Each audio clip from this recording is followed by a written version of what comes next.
All right, ladies and gentlemen, uh, welcome to day 5 of the KZN Inland Umpires Association Level 3 course. Tonight will be the revision evening. I hope you can see my screen. Please confirm if you don't mind, Dane, if you can just, I am going to make it bigger. So if you can let me know if that does come up. I hope there's no lag. I can see it fine.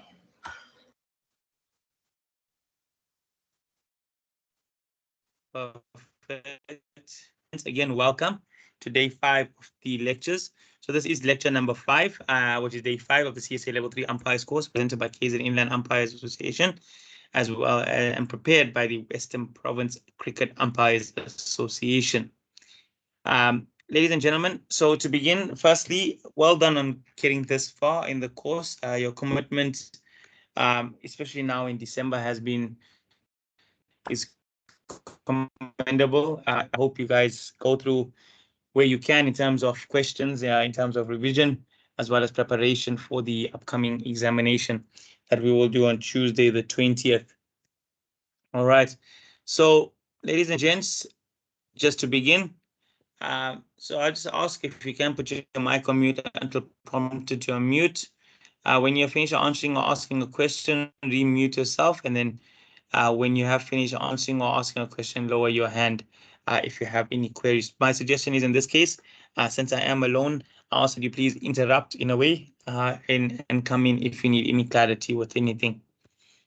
All right, so we did do the revision questions during our sessions that we have been with. I know some of them were a bit quicker than the others, and some were a bit more in detail that we went through. So I'm just going to go through it, go through the answers, give maybe a bit of meat to the answers as well, or to the questions.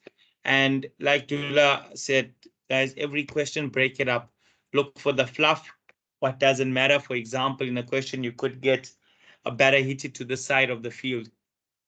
As long as you know the batter hit it, where he hit it to, on which side of the field, doesn't matter. So you look at the fluff, you take out the points that are important, and you work from there. So in a 3-day, question number 1, in a 3-day match, the close of play on day 1 is 5:30. Team A is all out at 17:22. That's 8 minutes before the scheduled close of play, with 4 overs still to be bowled. Now we look at it, we think to ourselves, do 4 overs still need to be completed, or now we have less than 10 minutes before the scheduled close of play? What happens? So now we're talking about an innings. So you go look at innings and you go look at sessions of play, and you would see intervals that we are actually just discussing off a line in a way.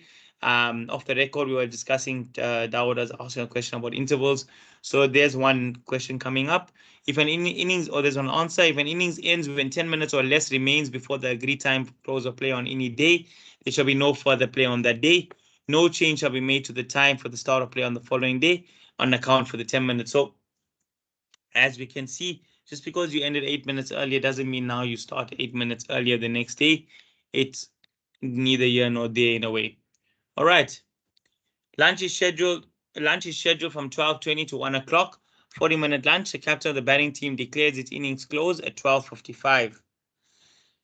If less than 10 minutes remains of the interruption when the captain declares the innings closed or forfeits an innings, the next innings shall commence 10 minutes after the declaration of forfeiture is made. All right.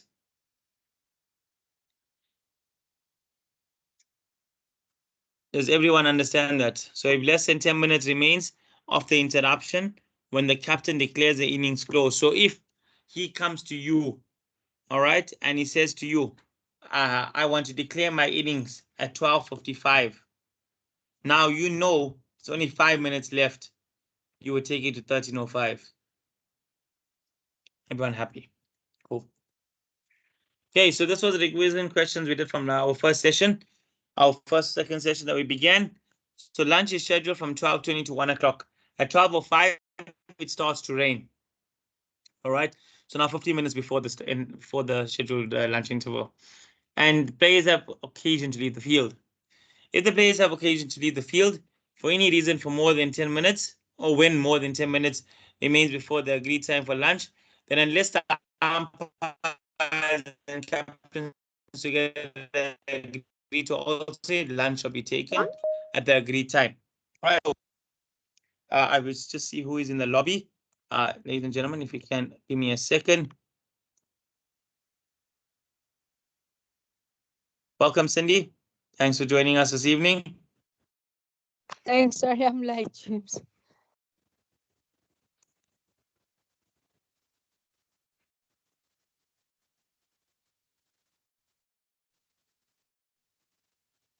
No worries. Thanks for joining us. So if players have occasion to leave the field for any reason when more than 10 minutes, so if it's more than 10 minutes, unless you guys agree with captains, then the lunch will be taken at 12:20.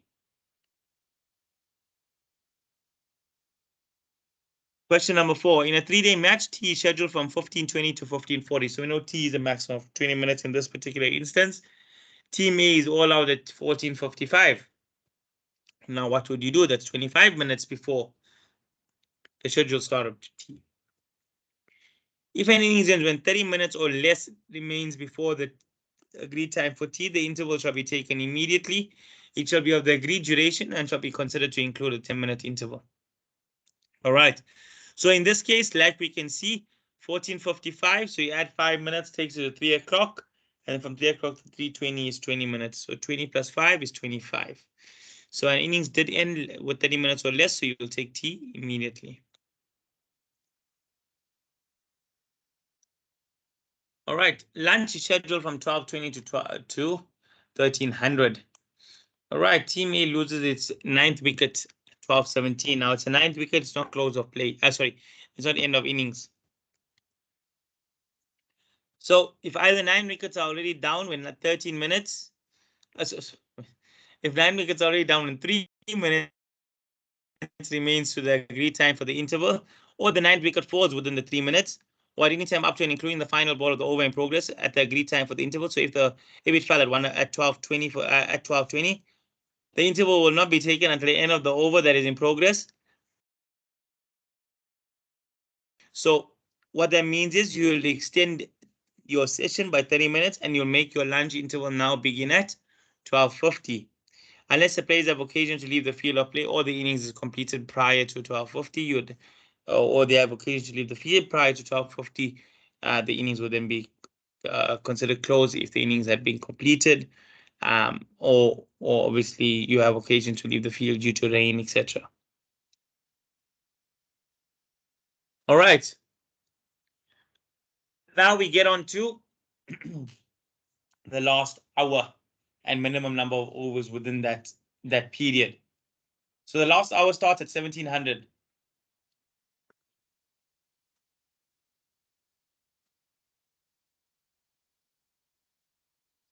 Sorry, guys, I just broke up there for a second. Can everyone hear me? Yeah, got you. Thanks. The last hour starts at 1700. At 1710, after 2 overs and 2 balls have been bowled, there is a rain interruption. Play resumes at 1723. So now, remember, in the last hour, you got to consider both things. Overs remaining from 20 and time remaining, and you then consider the more higher you would then use. More higher being in terms of more time or more overs to be bowled. Okay, so it's a 4-mark question. You know there's a 4-mark question. You'll see it in the paper. It'll tell you, right, okay, now you need to show your calculations in terms of overs remaining. They may not ask you to work out time remaining, but we'll also go through that. Okay, 20 overs, 5 o'clock to 6 o'clock. Everyone happy. So we know now that they were on time at 5 o'clock, they started. 13 minutes were lost, 17:10 to 17:23. Overs lost, so you'll take it at 3 minutes and over, because 20 divided by 60 is 3 minutes is 3. That means 3 times 20 is 60, which is 3 minutes and over. So your time loss was 13 minutes. Okay, I divide that by the number of minutes per over. It's the 3. So 13 divided by 3 equals to 4.3. You round down because you want to play more cricket. So 4.33, you don't round up to lose more overs. You round down to lose more overs or less overs, depends how you see it. You lose 4 overs. So overs bowled is 2.2. So you've got 13.4 left because you lost 4, you've bowled 2 already. All right. So from 20, you minus 4, minus overs bowled already, 13.4 left. Because you complete the over that's remaining. Everyone happy? Cool. And remember, guys, where it says overs lost in this answer, point number 3, it's not 13 overs divided by 3, it's 13 minutes divided by 3.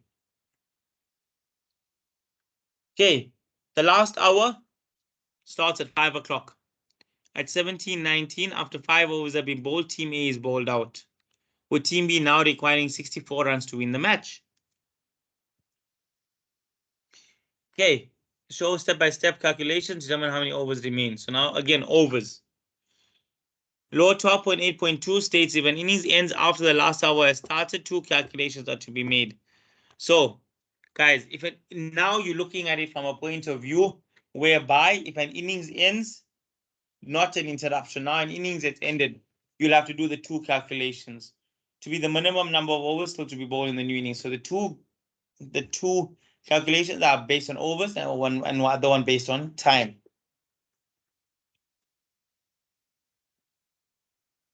Okay, at the conclusion of the innings, the number of overs remain to be bowled of the minimum last hour is to be noted.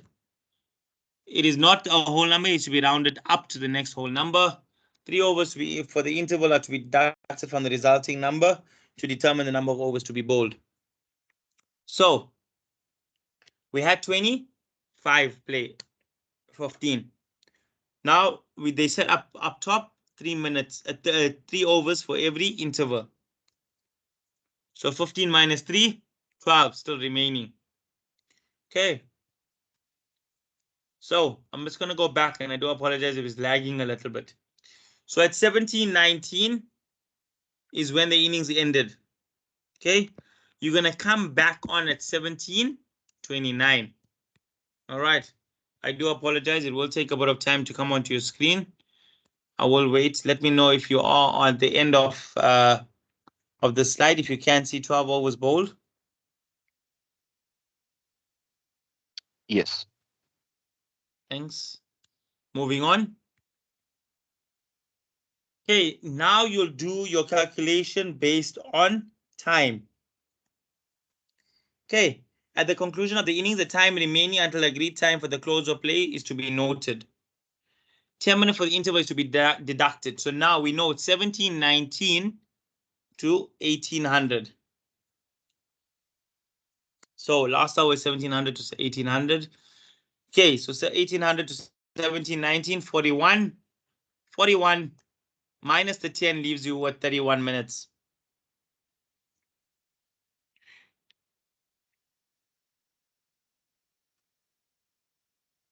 Okay, because 1720 to 1800 is 40 plus the 1 minute to the 19 is 41.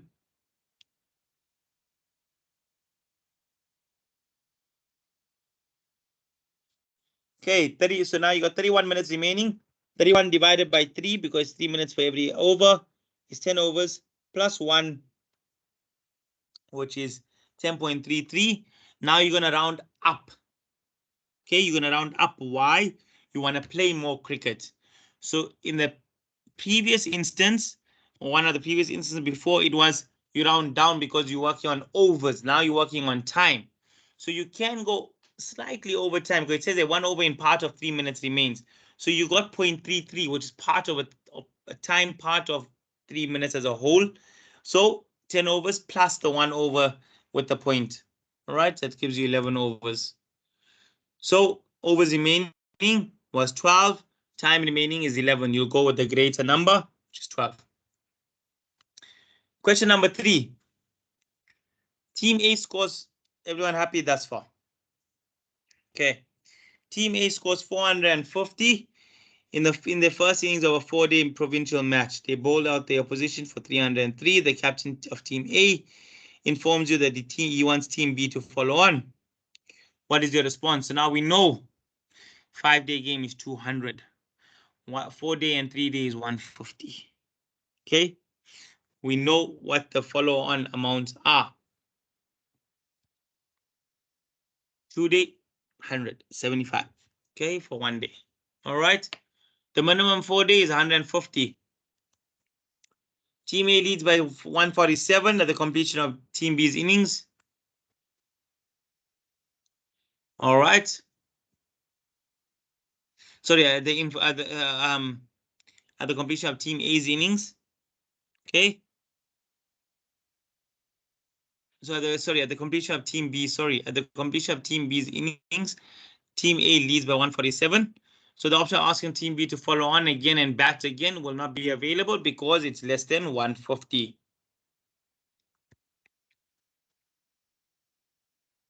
Okay, similar scenario. Team A scores 600 this time in a 3-day provincial match. So we're looking at 3 and 4 day games, which is 150.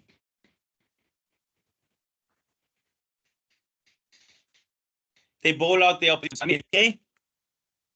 The captain of Team A informs you that he wants Team B to follow on. What's your response? Okay, it's still 150 runs, as we know. So Team A leads by Team B by 150. So you'll allow and the option of enforcing the follow-on. Simple 2-mark question maybe, and you get 2 marks here.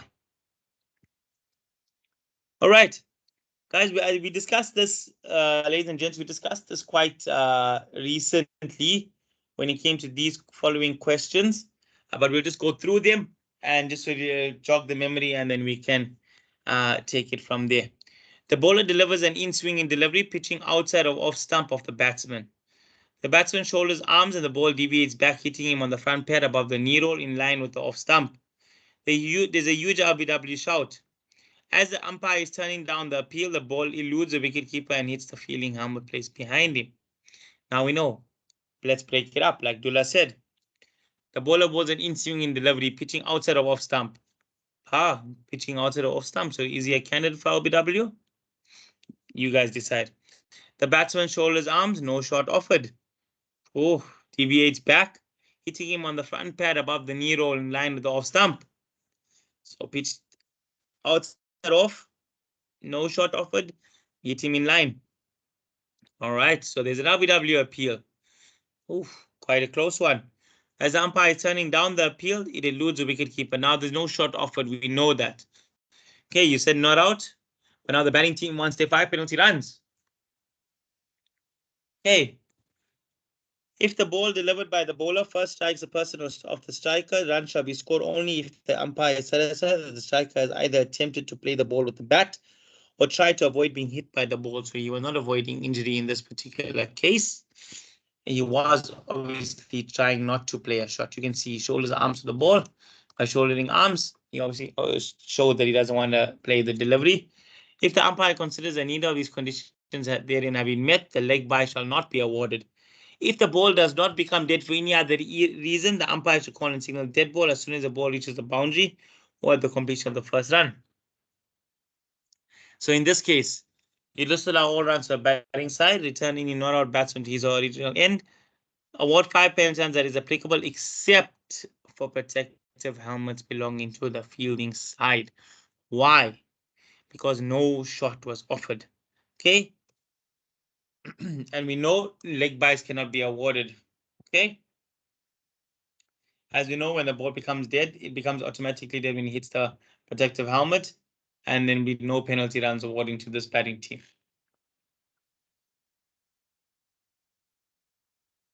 Okay, as you are standing up to the stumps, so another question here, as you're standing right up to the stumps, the bowler decides to deceive the batsman by delivering the ball from 1.5 meters behind you or behind the bowling crease. As you are focusing on the popping crease, you notice in your peripheral vision the ball passing you on its way towards the batsman. What do you do? You will call and signal dead ball as soon as the ball passing you because you don't know how it was bowled. The ball will not count as a legal delivery in the over and needs to be re-bowled. Any runs scored or attempted in that delivery are to be disallowed. Okay, return the batters to the original ends if necessary. Warn the bowler that any further deliveries bowled from behind the umpire will be considered as time wasting. So you'll signal dead ball. You're not going to signal 5 penalty runs, etc., etc. However, you will go on and read the law with regards to time wasting thereafter and implement that should you have another occurrence. But also in some field technique, you'll obviously stand back from the stumps to prevent the bowler from bowling behind you again. Doesn't mean now you must go stand on the boundary, but you'll stand further back to allow the bowler then to give him enough space if that's what he feels he'd like to do. All right, next question. The striker does not attempt to play at the ball. The ball strikes him on the pad and deflects to a short fine leg fielder. The non-striker calls for a quick single. Before the non-striker can make his ground at the striker's end, the wicketkeeper has broken the stumps with the ball. There is an appeal by the fielding team. So now it's come off another fielder. There's been an intervention by another fielder prior to the wicketkeeper getting the ball.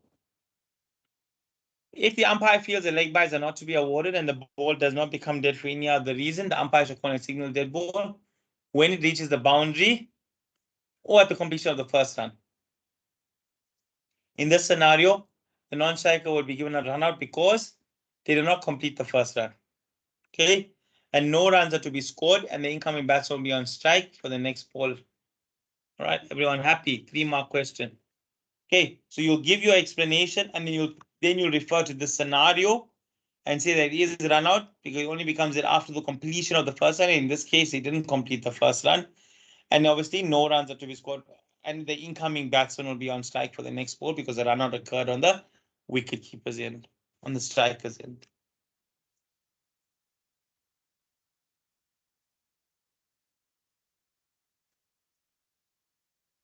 All right.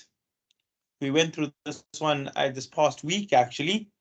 The bowler delivers a short pitch slower ball. The ball bounces. Guys, before I carry on, is there any questions?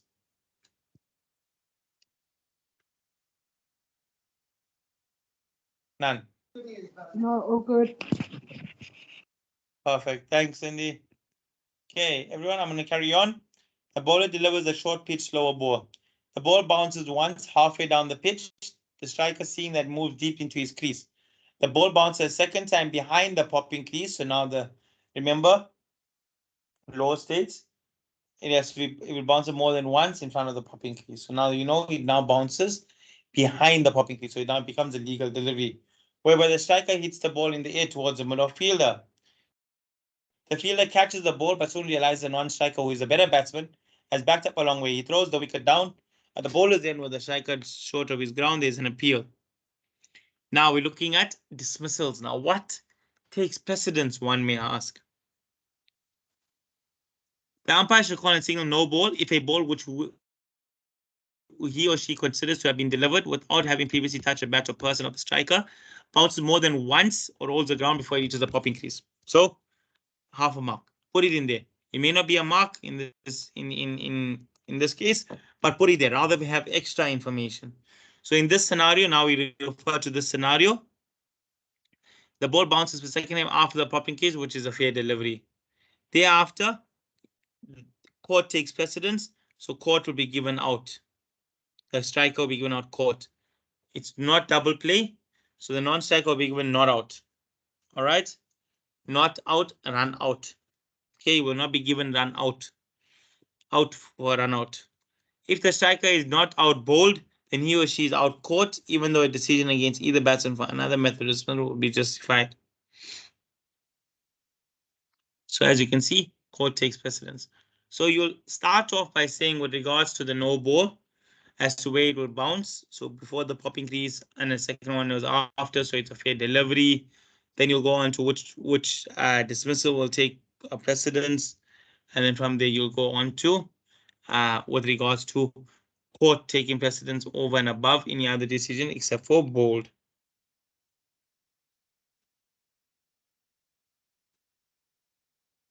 Okay, the bowler, whilst delivering the ball, accidentally breaks the wicket with his knee. The delivery hits the striker's wicket. Either umpire shall call and signal no ball. All right, other than in an attempt to run out the non-striker, the bowler breaks the wicket at any time after the ball comes into play and before the completion of the stride, after the delivery stride. This shall include any clothing or any other object from his or her person. Okay, so we know if a cap falls, Just picture yourself in a situation with that Stephen Finn when he was breaking the wickets with his leg. We now put ourselves in that situation and we look at it and we say, right, okay, how does it work? And it informs you that it will become a no ball.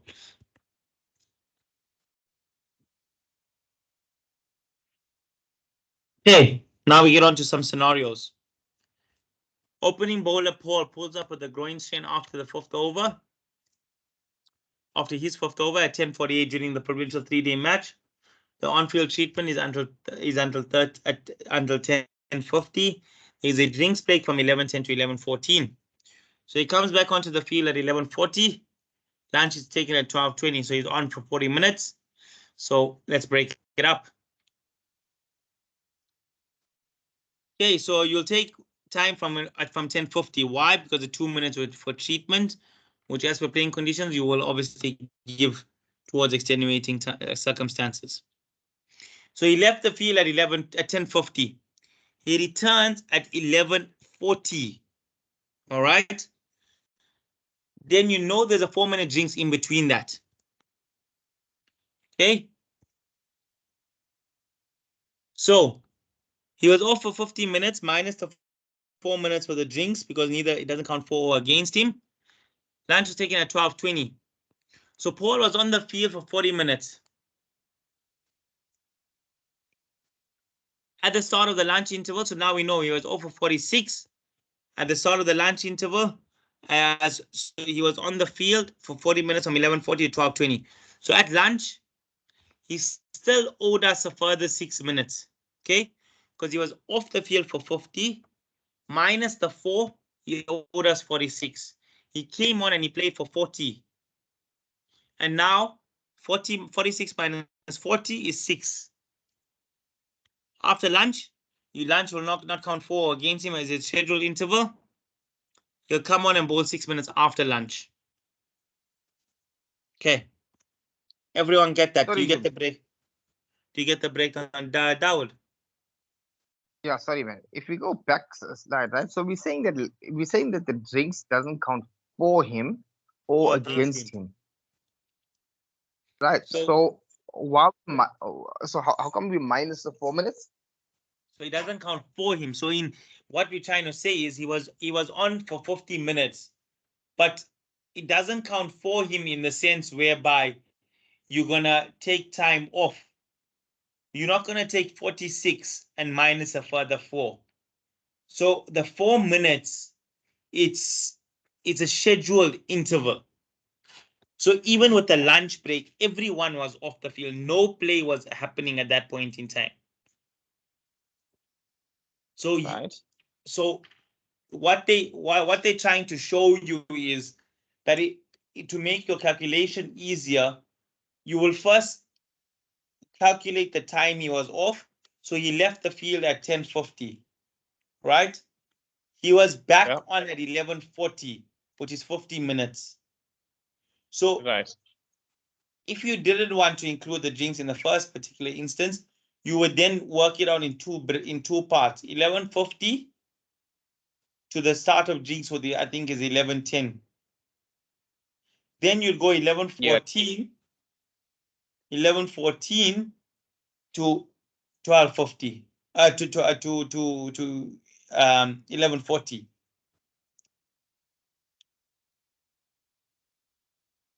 So you'd first go 20. Now I get you. You'll first go 20, Yeah. then you'd go 26. Yes. Now I get you because okay, so 100%. That's the way I would have worked it out. Okay. Then even for the lunch interval, you can ignore it if you want.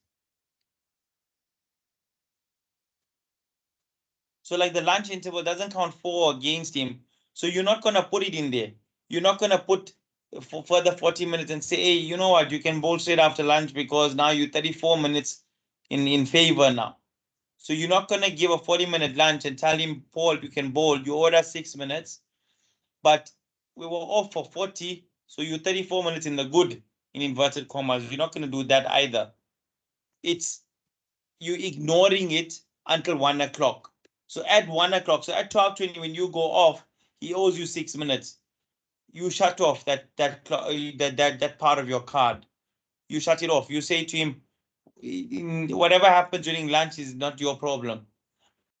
After lunch, you owe us 6 minutes playing time. Only playing time is what counts. But because drinks is so short, your calculation is easier to keep it within.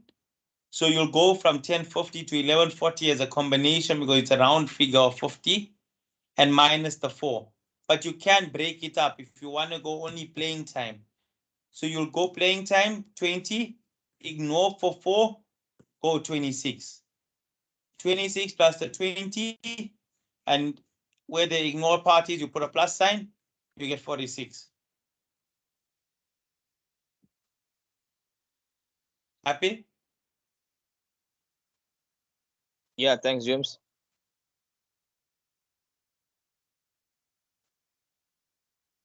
%. So question number 2, John pulled to the hamstring at 1500 and leaves the field. T is taken at 1520, so he's off for 20 minutes, right? Already.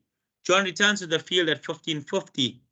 At 1610, the batting captain declares and asks you when John can bat. So now we know 1500 to 1520, he's off the field. Okay? We know 1520 to 1540, we know T is 20 minutes. We know we ignore that. Whatever happens in T, who cares?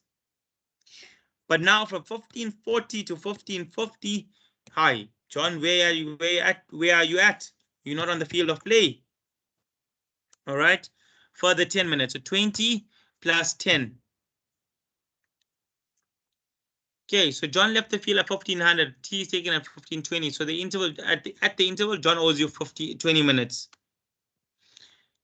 Okay, T will not count for against him. So hey, well done. 20 minutes. You close your card. Right, come back on 1540. Cappy, John owes me 20 minutes, eh? But John is not on the field. He returns to field at 1550. So Cappy tells you at 1540 when the ball gets bowled, listen, Johnny is not here. All right, cool. I had my 20 minutes. I will now restart my clock for Johnny. So you'll restart your clock at 1540 for Johnny.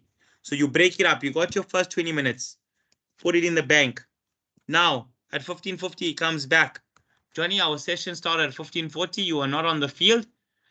You owe me 10 minutes more. Okay, Johnny asks you, how long do I owe you in total? Johnny, give me 2 seconds. I will work it out for you. Go back to your bank. You got it 20 minutes prior to the T interval. Take it out. 20 minutes. Now, Johnny, you only came back at 1550. We started at 1540. So 20 plus the 10 you owe me now is 30 minutes, Johnny. All right. So Johnny owes you 30 minutes. 20 plus 10. Cool. So Johnny, you owe me 30 minutes, eh? At 1620, you can bat. Or bowl, I should say. 1620, you can bowl. Johnny's captain decides to declare, the batting captain decides to declare at 1610. Okay, now again, another interval. So now at 1610, you go off. Hey, Johnny, you only got 20 minutes out of your 30 you owed me there. Still owe me a further 10 minutes, Johnny. I am now closing this bank account. You owe me 10 minutes. Cool. Johnny comes to you, but sir, we got a 10-minute interval. Sorry, Johnny, it doesn't count 4 against you because everyone is off the field of play. Cool. Johnny says 100%. So at 1620, so now we know Johnny at 1610, John was on the field for 20 minutes. Hence, he still owes us 10 minutes. So at Johnny can bowl from 1620, you go onto the field of play. Captain is opening better. Listen, Johnny is in the form of his life. When can he come? When can he bat? He was supposed to open. He can bat at 1630. You're more than welcome to play, get out at 1630 and let him come to bat. Or if 5 wickets are down. Everyone happy with that? Okay. Now we get on to another scenario. Question number 3. So let's go through the fluff first in this question. I'm going to read out the whole question and we'll break it up. The striker hits the third ball of the over to fine leg. Who cares what ball number he hit? Okay, and set off for the first run. In this case, you would keep in mind what number the ball was, due to the fact that you will obviously indicate how many balls remaining in the over, just to try and squeeze out some marks if you're especially looking for marks there. So the striker hits the third ball of the over to fine leg and set off for the first run. The batters complete 3 runs, and as they turn for the fourth, I do apologize. A fielder that returns to the field without your permission fields the ball. He throws the ball to the keeper just as the batters completed their 4th run. What actions will you take? Okay, so now player coming on without permission, the ball will automatically become dead when this particular player comes into contact with the ball. You'll award 5 penalty runs to the batting side. Runs completed by the batsman together shot with the run in progress if they had only crossed at that time. So in this case, they hadn't crossed for the 4th, they only turned for the 4th. So it'll be 3 completed runs. Okay, the ball shall not count as one of the over because the batter has every right to get maximum from the delivery if he wants. And in this case, he was I won't say marginalized, but he was the batting team was not in jeopardy, but in the right. Fielding team was in the wrong. So the ball will not count as one of the over. The umpires will follow the reporting procedures. So they completed 3 runs. Okay. And since the batter is not crossed when the ball became dead, the non-striker needs to face the next delivery. Why? You might say, hey, but sir, it's 8 runs. No. Yes, it's an even number of runs that were given to the team because it was 5 penalty and 3 completed runs. It was an odd number of completed runs. So we know 1, 3, who gets to face the non-striker? You take 1, it's the other batter that gets strike. You take 3, it's the other batter that gets strike.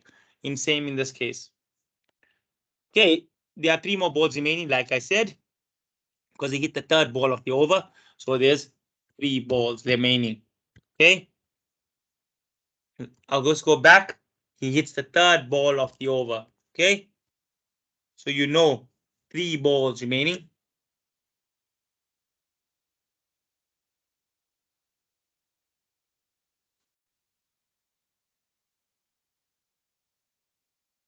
Okay. So you write down the time, over, and ball, and obviously you'll check with the scorers what's in the scorebook. All right. At 13:15, the left arm spinner bowls a full length delivery towards the striker. The striker hits the ball against the helmet worn by the silly point fielder. The ball ricochets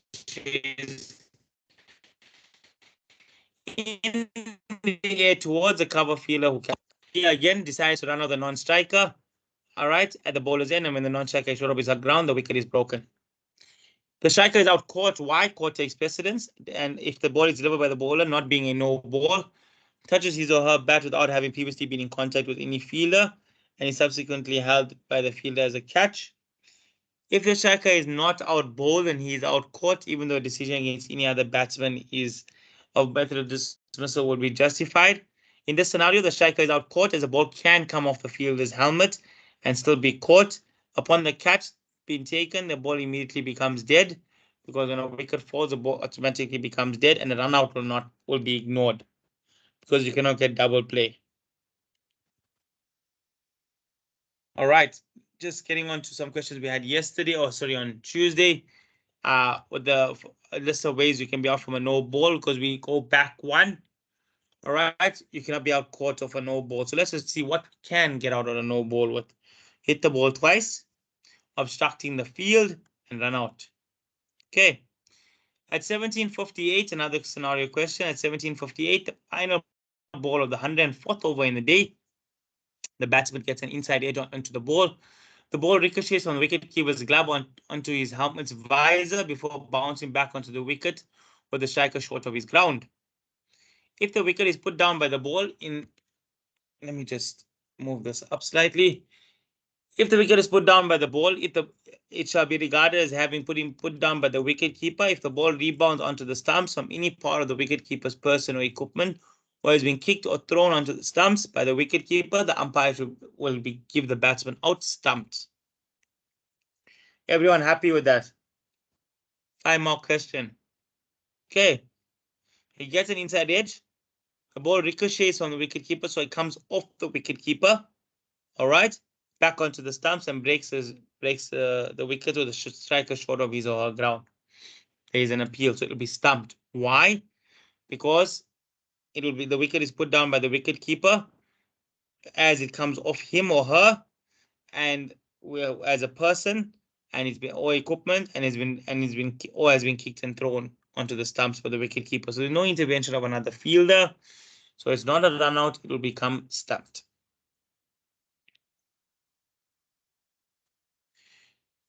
Sorry. In a 3-day match, the scheduled close of play is 6 o'clock. At 17:52, Team Blue are 3-1-8 for 9 after 115.2 overs of the allotted 120 in the day's play. When the striker who is batting outside his or her ground to the spinner edges the ball and is caught by first slip fielder off the wicketkeeper's grill. The umpire calls no ball for foot fault. The wicketkeeper, seeing the striker who is not attempting the run, sees the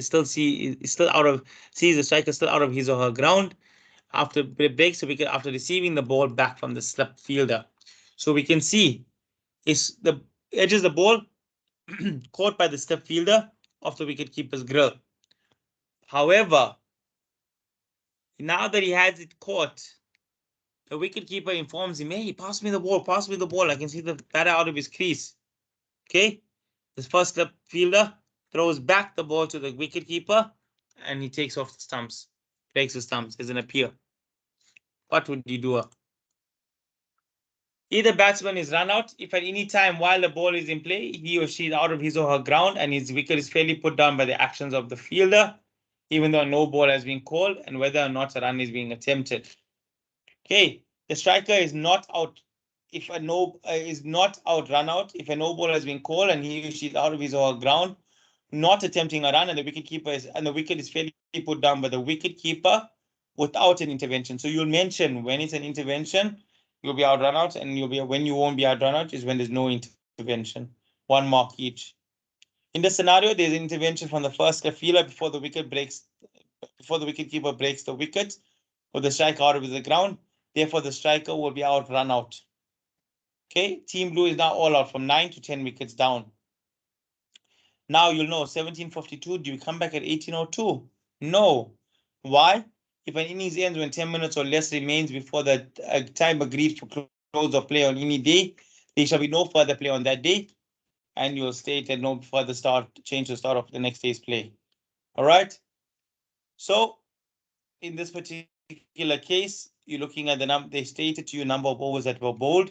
In this scenario, time will be called at 17:52. The overs lost in the day will not be made up, and play will start at the original time on the next day.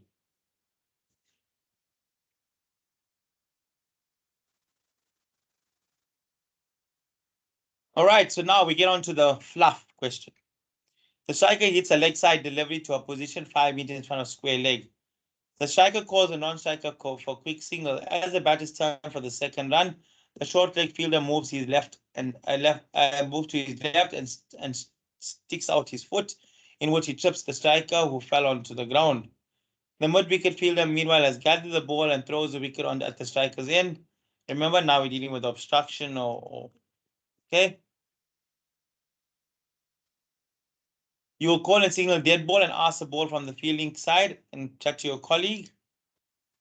You will discuss that there is a willful attempt to distract or deceive, in this case, and obstruct the batters. In this scenario, there was a willful attempt to deceive the batter by the fielder. Neither batter shall be dismissed on that delivery, hence the answer to the run-out appeal will be not out. The bowlers and umpires shall award 5 penalty runs to the batting side because it was a willful act. Inform the captain of the fielding side as to a reason for the action. The ball shall not count as one of the over. Any runs completed by the batsman before the offense shall be scored together with any runs in for penalties awarded to either side. Additionally, the running product shall be scored whether or not. So because this was a deliberate attempt by the fielding side, the run that they are on now as a batting side, you will count. The batters at the wicket shall decide which of them is to face the next delivery. So they will then choose. Why? Because it was a deliberate attempt. So now they should be not favored, but they should have the right of play. And you obviously will report the incident to the union. Hey, in this case, the batter has completed 1 run and the second one was in progress. So it'll be 1 plus the completion. So 5 plus 2 will be 7. Okay, and you'll check with the scorers if they've got this at the next interval. All right, next question. The third ball of the 6th over on day 1 of a 3-day game is bowled by a fast bowler, which is full toss directed at the striker above the waist height, which is hit by the striker to the 5-leg boundary for 4. What do you do? Call and signal no ball as it was above waist height. Any delivery of which is passes or would have passed without pitching above the waist height of the striker, standing upright at the popping crease, is to be deemed dangerous and unfair. Whether or not is it likely to inflict injury. Like we said, make sure you always answer when it comes to law. When the ball is hit, the umpire shall caution the bowler, indicate this as first and final warning. You should also inform your other umpire, as the bowler could go on to that end. The captain of the fielding side, as he needs to know or she needs to know, and the batters of what has occurred. This caution shall apply throughout the bowler's innings. So if it's a 2-day or 3-day game and it's 2 innings per team, it will only be for the 1 innings. Signal no ball to the scorers and signal boundary 4. Then 4 balls are left in the over, as it does not count as one of the over. Okay, question number 3. During the morning session on the 3rd day of a 3-day game, you notice a striker running straight down the middle of the pitch. So we've discussed the protected area. Okay, what action will you take? The over after lunch on day 3, you notice a striker running down on the pitch. What would you do? Okay, so now it's the morning session. It happened. And then it's the afternoon session. What do you do? 2 overs before the jinx break in the middle session on the second ball of the over, the non-striker, after turning for the 3rd run, runs straight down the middle of the pitch. Now this is the 3rd time something has happened. So, part A, it is unfair to cause deliberate or avoidable damage to the pitch if the striker enters the protected area and playing or whilst playing at the ball, he or she must move from it immediately.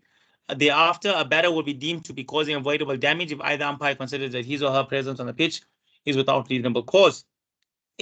Part A, you'll have a stern warning with them. Part B, being the second one, you'll warn both batters is unfair and indicate it's a first and final warning. And part C, and obviously you'll inform the captain of the fielding side, and as soon as practicable, the captain of the batting side. Part C, so in that case, you'll disallow all penalty. Then part C, you'll disallow all runs to the batting side. Return both batters to his or her original end, and award 5 penalty runs to the fielding side. Okay, inform everyone and the report to the governing body. All right, ladies and gentlemen, we've come to the end of our session this evening, or the end of our slides. I am going to send this to you as well as the slides that we have done.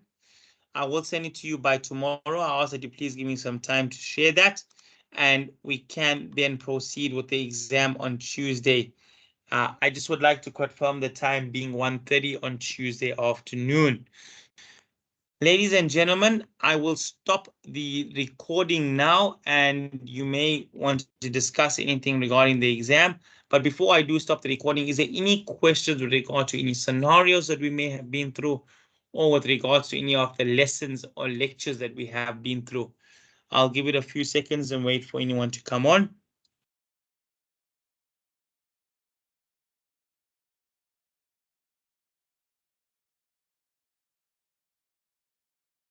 Okay, Ladies and gentlemen, I take it that we have no questions with regards to the session or with regards to any previous lectures that we had.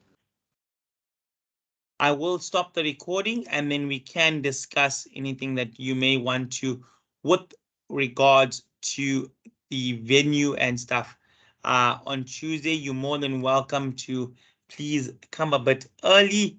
I must state that you are required to try and be there at least half an hour before. And obviously it will be at the PMB Oval. Ladies and gentlemen, actually, I will keep the recording on just to finish off the session, as there then will be full transparency as well. Ladies and gentlemen, is there any questions? Cindy, I saw you came off mute. Anything from your side you'd like to ask or add as well as one of the recent candidates that has completed her level 3? No, James. I didn't mean to unmute. I was unmuting to say thanks, but not to actually ask a question. Any advice from your side, Cindy, to give to the candidates that are going to be writing? You recently wrote in the last few weeks that they can take some tips from you. Yeah, just the fluff sometimes, you know, the noise of the question.